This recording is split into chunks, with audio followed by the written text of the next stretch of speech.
ಆಚಿ chilli powder ಸಖತ್ ಖಾರ ಬಣ್ಣ ಮತ್ತು ರುಚಿ ಆಚಿ ಚಿಲ್ಲಿ ಪೌಡರ್ 2024ರಲ್ಲಿ ಪಕ್ಕದ ಬಾಂಗ್ಲಾದೇಶದಲ್ಲಿ ಮೀಸಲಾತಿ ವಿಚಾರಕ್ಕೆ ಸಂಬಂಧಪಟ್ಟಂತೆ ಶುರುವಾದಂತಹ ಗಲಾಟೆ ಇದೀಗ ಬಾಂಗ್ಲಾದಲ್ಲಿ ಅಕ್ಷರಶಃ ಹಿಂದೂಗಳ ಮಾರಣ ಹೋಮ ಆಗ್ತಾ ಇದೆ.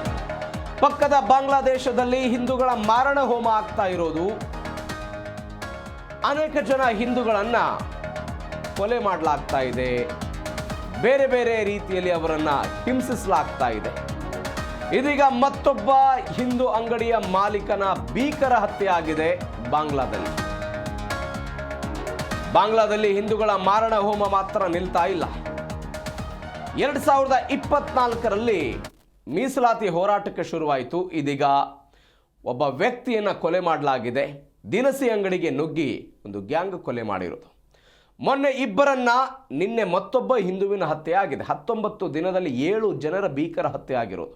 ಸಾಲು ಸಾಲು ಕೊಲೆಗಳಾಗ್ತಾ ಇದೆ. ಹಿಂದೂಗಳು ಸಹಜವಾಗಿ ಆತಂಕದಿಂದ ಬದುಕ್ತಾ ಇದ್ದಾರೆ. ಜೀವನದಲ್ಲಿ ಏನಾಗಿಬಿಡ್ಬೋದು ಎನ್ನುವಂಥ ಹೆದರಿಕೆಯಲ್ಲಿ ಅವರು ಬದುಕ್ತಾ ಇದ್ದಾರೆ. ಸೋಮವಾರ ರಾತ್ರಿ ಮೋನಿ ಚಕ್ರವರ್ತಿ ಅಂತ 40 ವರ್ಷದ ಒಬ್ಬ ವ್ಯಾಪಾರಿಯನ್ನ ಗುಂಡಿಕ್ಕಿ ಹತ್ಯೆ ಮಾಡಲಾಗಿದೆ. ಇದೀಗ ಬಾಂಗ್ಲಾದಲ್ಲಿ ಹಿಂದೂಗಳ ಮಾರಣ ಹೋಮ ನಡೀತಾ ಇರೋದು. ಮೋನಿ ಚಕ್ರವರ್ತಿ ಅಂತ 40 ವರ್ಷದ ವ್ಯಾಪಾರಿ ಗುಂಡಿಕ್ಕಿ ಹತ್ಯೆ ಮಾಡಿದ. ಮೊನ್ನೆ ರಾಣಾ ಪ್ರತಾಪ್ ಬೈರಾಗಿ ಅಂತ ಒಂದು ಪತ್ರಿಕೆಯ ಸಂಪಾದಕರು ಅವರನ್ನ ನಡು ರಸ್ತೆಯಲ್ಲಿ ಹತ್ಯೆ ಮಾಡಲಾಗಿತ್ತು, ಸಾಯಿಸಲಾಗಿತ್ತು.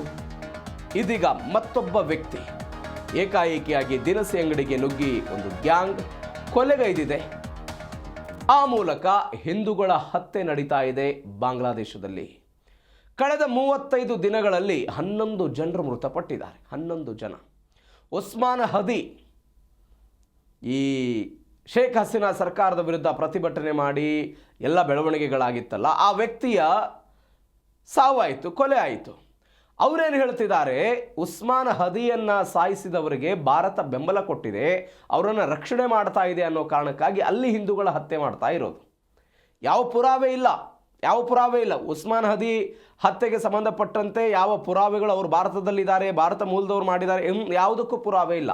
ಆದರೆ ಅಲ್ಲಿರುವಂತಹ ಕೆಲವೊಂದಿಷ್ಟು ಈ ಉಸ್ಮಾನ್ ಹದಿಯ ಬೆಂಬಲಿಗರಾಗಿರ್ಬೋದು, ಕೆಲವೊಂದಿಷ್ಟು ಮೂಲಭೂತವಾದಿಗಳಾಗಿರ್ಬೋದು, ಇವರ ವಾದ ಈ ರೀತಿಯಾಗಿದೆ. ಈ ಕಾರಣಕ್ಕಾಗಿ ಹಿಂದೂಗಳನ್ನು ಟಾರ್ಗೆಟ್ ಮಾಡಿನೇ ಬಾಂಗ್ಲಾದೇಶದಲ್ಲಿ ಕೊಲೆ ಮಾಡಲಾಗ್ತಾ ಇದೆ.